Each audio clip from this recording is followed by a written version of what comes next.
Good evening and welcome to an entire program devoted to lefties losing it. Here is a young lady seeking validation, but not as a woman or a man. She prefers to be called it. I think that I would like validation for my gender identity. There are some pictures of me. My pronouns are it and they. I enjoy looking like a clown. I kind of view myself as a doll. I don't abide by gender. I'm built different. Now to Washington, where they are celebrating segregation in the name of diversity. Yes, a health clinic only for black and brown people. And watch as the NBC hosts and journalists applaud this segregation. Our center is 100% black and brown persons. To meet with someone in person that looks like you, clients often feel that they are heard automatically. There's a real need in the community for this. Restoration Center actively works to help the industry become more diverse. They train professionals so that they can keep these folks in the community, working in the community to serve that need. Back over to you. I think that's a great resource to add that component to the mental health services. That's great. I wonder if white folk or, I don't know, heterosexual folk who wanted to open a clinic that excluded everybody else, whether that would be accepted and indeed applauded. You know the answer to that. The same backward arguments we heard there about feeling more comfortable among your own applies to white folk as well, but we don't allow that for good reason. Now to Congresswoman Rashida Tlaib, a Democrat, obviously, a member of the squad. Here she is over the weekend speaking in Detroit at the People's Conference for Palestine, which also hosted at least one member of a designated terrorist organisation. And it was also funded by the Chinese Communist Party, or an asset from the Chinese Communist Party. Let's listen to this lefty losing it. Welcome to the most beautiful, blackest city in the country, the city of Detroit. We birth movements on environmental justice, on women's rights, and so much more. So welcome, gain strength from this amazing, beautiful black city. There she is talking about women's rights and racial justice, and then she goes straight into simping for an unapologetically misogynist and often racist culture, while calling the only real democracy in the Middle East a genocidal apartheid state.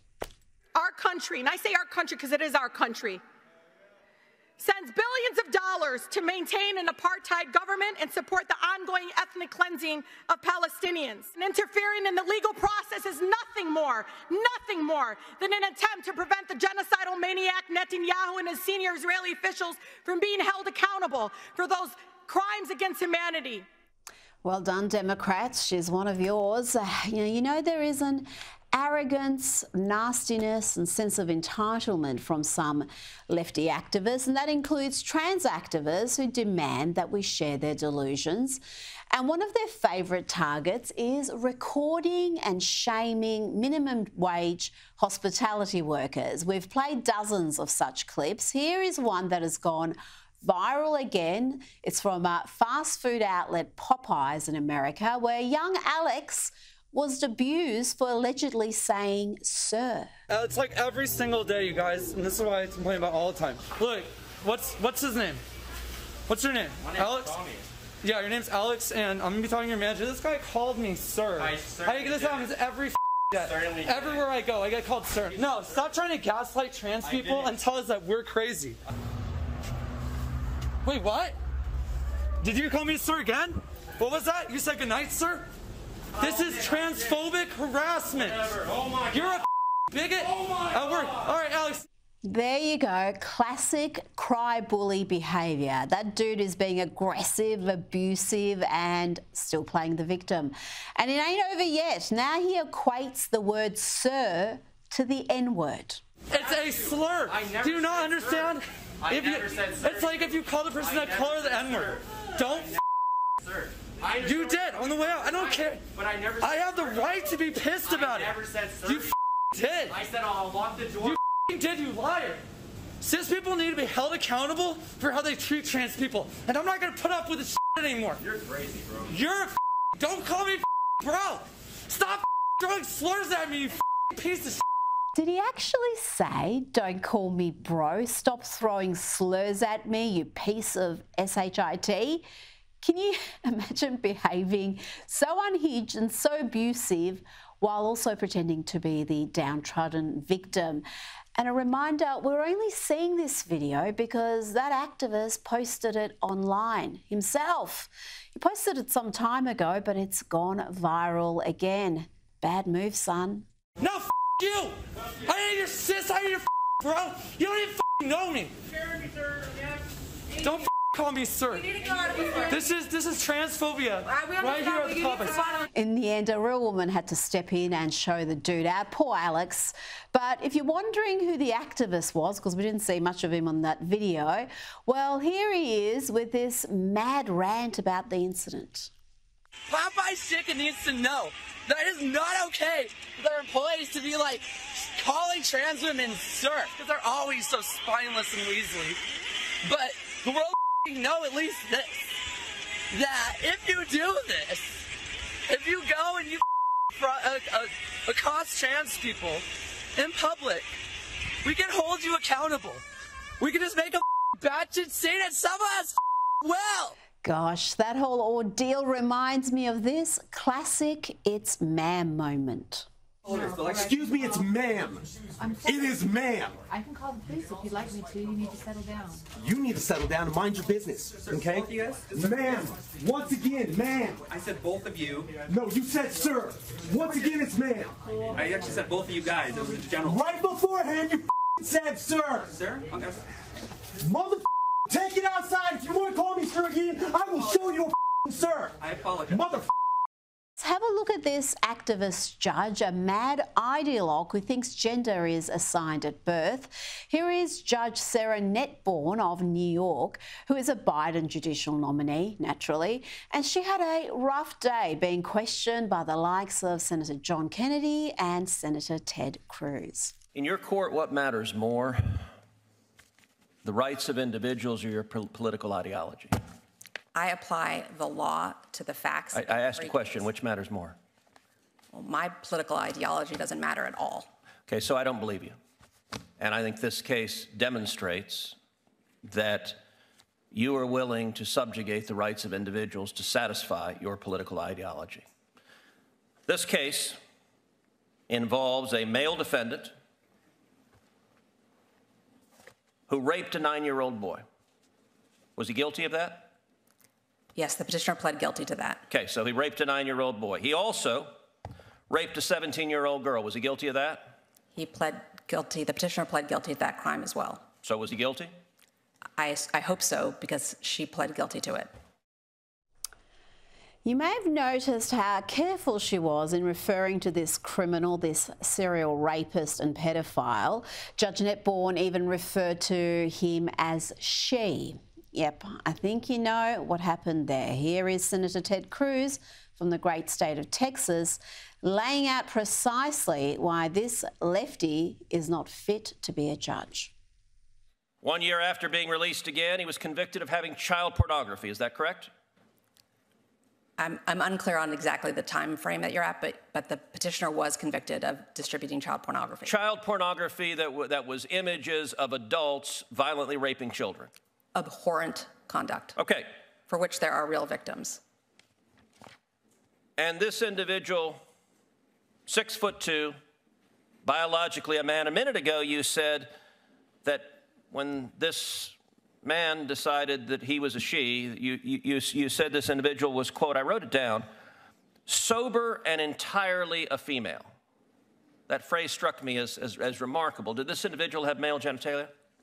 I think what I said, or at least what that is a verbatim quote, entirely a female. Sorry, what I meant to say was hormonally a female. Okay, but that's not entirely. Did this individual have male genitalia? Yes.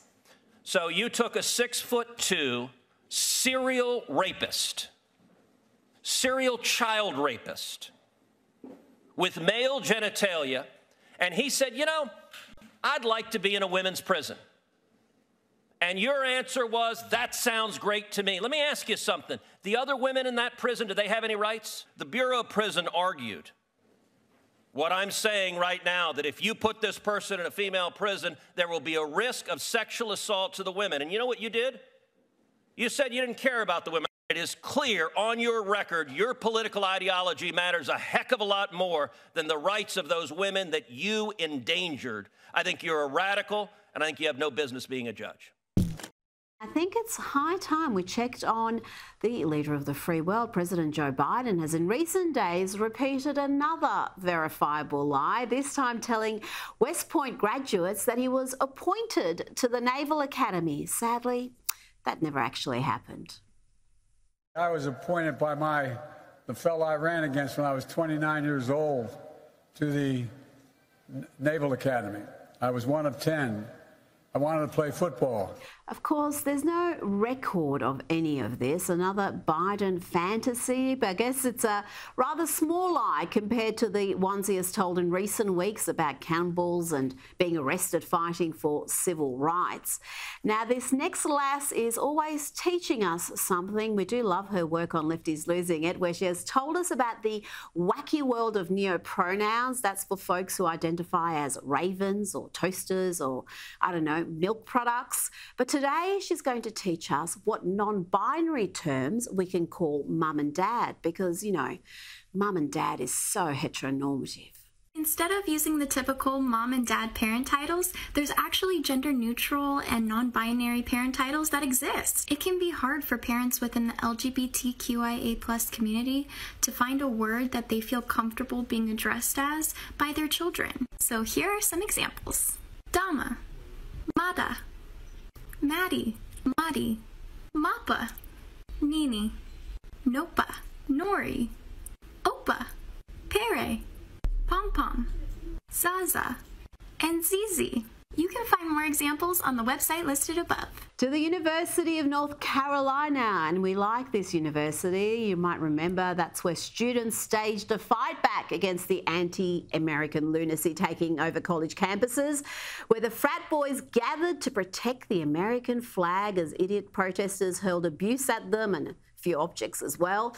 And it's a university where the Board of Governors last week voted to repeal DEI policies, the diversity and inclusion policies, and instead replace it with this, saying things like ensure equality of all persons and viewpoints, wonderful, and promote non-discrimination in employment practices.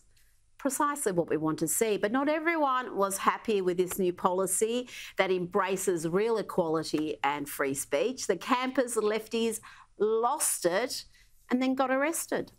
They stand for colonization. They stand for discrimination. The police stand for peace. We are for power. We are for peace. We are for love. They are for discrimination. They are for exclusion. And they are for intimidation. That is what we're here for. We're here for love. They are directly opposed to love. They are like diametrically opposed to love. Sarah, don't push her, Sarah. Don't touch her.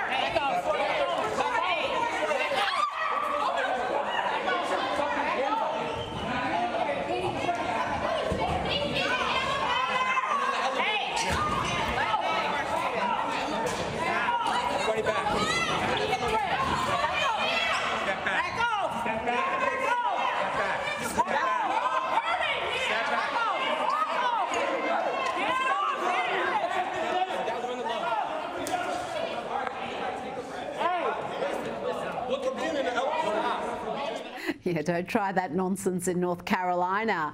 Now, aren't you just thrilled that your taxes will be paying off the student loans of fiscally irresponsible fools who got themselves into enormous debt, often for junk degrees that don't actually help them get a decent job? Like, sir, with all due respect, I mean this so respectfully. You took out over $150,000 worth of loans to basically learn how to cook. And I'm supposed to pretend to be surprised that you can't now afford to pay off these loans? We all deserve to have an education and to follow our dreams. That's the American way. It's a privilege to have an education. That's why we're all privileged to be Americans. My biggest issue with student loan forgiveness is that it's a lack of accountability for people's financially reckless decisions. Because you have these people...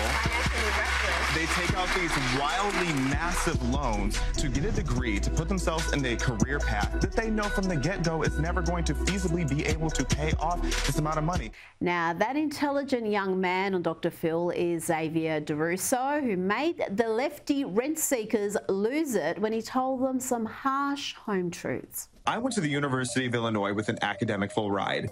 My scholarships came from putting my back into my education. So why should I be responsible for paying off someone else's debt? What makes this debt more righteous than the small plumber who took out a loan to buy a new van, or the person who got a mortgage? Or what makes it fair to the person who paid off their debts, to the parent who just wrote the last check for their son or daughter to go to college? No one forced you to get those loans, so don't force me to pay it off.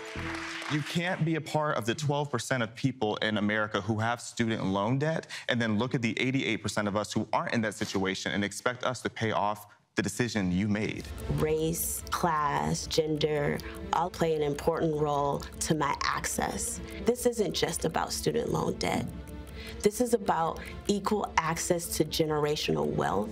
Equal access to generational wealth, that sounds like communism. No, thank you. That's a poisonous doctrine that has killed millions, tens of millions.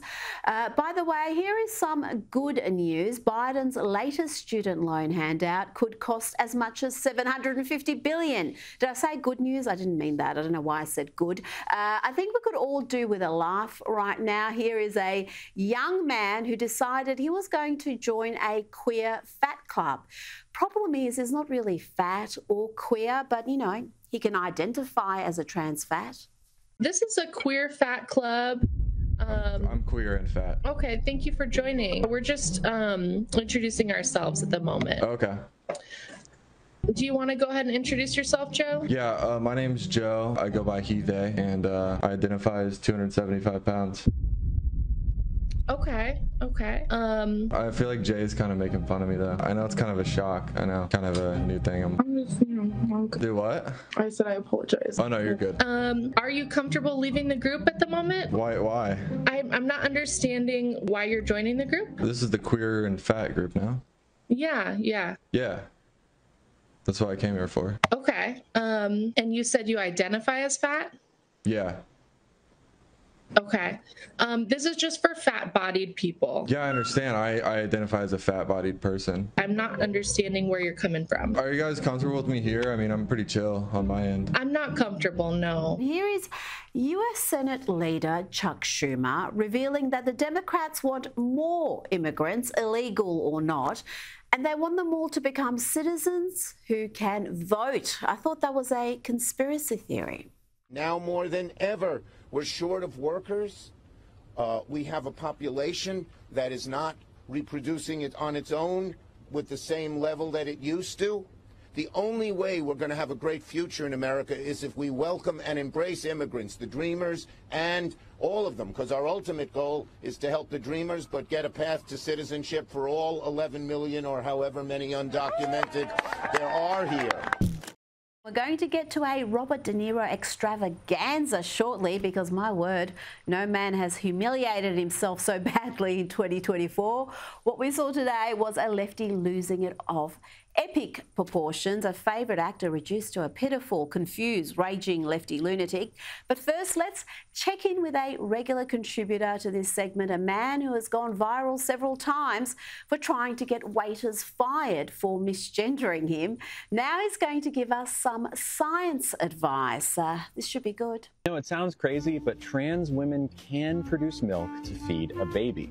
Here's how. Step 1, you must grow your coconuts. After about 3 to 5 years of estrogen, you will have fully functional milk ducts from which you can feed a baby. So once your coconuts are grown, it is time to start producing milk. Now, normally getting pregnant would trigger milk production, but since trans women can't get pregnant, we must do it another way. Turns out this is not all that difficult to do. Just add a few extra hormones and supplements and pump your coconuts regularly. There you go. Just add more hormones and you'll be lactating like a natural-born woman in no time. What could possibly go wrong? I'm just shocked he acknowledged that trans women can't get pregnant. I thought he'd say they can. Now let's get more sciencey advice from our favourite trans educator. Now, I can already see the criticisms, the comments coming through. There's no way this milk is safe to drink or nutritious or healthy, but it is scientifically proven to be. No, it has not been scientifically proven to be safe and healthy. For one, consider the powerful cocktail of drugs that a man must take to secrete any milky substance. Do you really want a baby to consume that? But forget about the welfare of the child. This is all about affirming the trans woman who wants to believe he can breastfeed just like a mum. Ultimately, the act of feeding your child yourself is affirming to anyone, not just trans people. It also helps the child form a secure attachment to their parent. Now to a celebrity who had an almighty meltdown in front of a sea of cameras and has forever trashed his own reputation in the eyes of, at least half of his countrymen. Gosh, I think even the lefties are a little embarrassed by Robert De Niro's latest antics. I mean, this is really, even these people over here are kind of, it's kind of crazy. It's really crazy, and this thing, Donald Trump has created this. He should be telling them not to do this, but he's just, he wants to sow total, he wants to sow total chaos, which he's succeeding in. Now watch here as he claims that if Trump wins, there'll be no more elections. And note that he is reading this demented diatribe. He wrote all this down and decided it was a totally sane and rational thing to say out loud. Under Trump, this kind of government will perish from the earth. I don't mean to scare you. No, wait, maybe I do mean to scare you. If Trump returns to the White House, you can kiss these freedoms goodbye that we all take for granted. And elections, forget about it. That's over. That's done. If he gets in, I can tell you right now, he will never leave. He will never leave. You know that. He will never leave. Now, he had a couple of the Democrats' favourites behind him, the January 6 cops they've tried to portray as heroes. That narrative has collapsed somewhat in the past year or two, sadly. No one told Bob. They are the true heroes. These guys are the true heroes. They stood and put their lives on the line for these lowlives, for Trump. They lied under oath. They lied under oath. Who lied under oath? What are you telling me? Those two traitors behind you. Excuse me? Those two traitors behind you. They lied under oath? What are you saying? What are you saying? What are you trying to tell me? It only got worse for De Niro. He can play a gangster beautifully, but without a good script, he's just an angry, confused old man. Democrats, you are gangsters. You are gangsters. You're washed up. You. You're a little punk. You're a softy. You're a nobody. Your movies suck. Now you know the Democrats are getting desperate when we see these sort of stunts. And look at these poll numbers. This is what the numbers were at the start of this sham trial. Trump having just a 1% lead. And let's look at where they are today. Biden has dropped dramatically, and those numbers have all gone to Trump. RFK has gone from 3% to 2%. The lead now is 19%. Guess what? That third world banana republic weaponizing of the justice system to try to jail your political opponent has backfired badly. So let's roll out a broken down actor to say some crazy crap in front of the courthouse where you are persecuting the man polls say will be the next president. I mean, who is coming up with this? And look at De Niro there. He's outdoors, it's 2024, and he's got a mask on. But he's been demented for some time. Trump derangement syndrome is real, and I fear there is no cure. Here is old Bob with another TDS sufferer, Bill Maher. If he wins the election, you won't be on the show anymore. He'll come looking for me. There'll be things that happen that none of us can imagine. That's what happens in that kind of a dictatorship, which is what he says. let's believe him. Take him at his word. I did from the beginning. Yeah. I mean, I said from the very beginning, this guy is never going to concede power. Oh dear. Even the audience is laughing at the paranoid fantasies of these two old fools. And for De Niro, the paranoia set in early. Here he is with human potato Brian Stelter on CNN back in 2019. He's worse than I ever could have imagined. And what is at the heart of that? What is the primary critique or complaint or objection? I don't know. I think he's crazy in a way. Part of him is just crazy. I mean, if it wasn't for you, CNN, MSNBC, and some other outlets, the New York Times, the Washington Post, I mean, where are we? That's it from me. I'll see you Sunday morning for Outsiders. Good night.